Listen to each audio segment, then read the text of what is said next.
carrots. Hindi ko na siya muna hinugasan kasi para matagal ang buhay niya. Yan, galing pa sa taniman.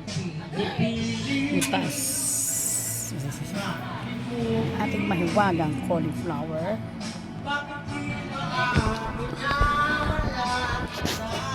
Mustasa. Mango. Saba. Red lady na papaya. Lettuce. Indian mango. Dalandang.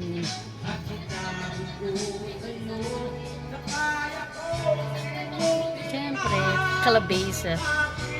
Okay, pechay bagyo. Mahiwagang repolyo.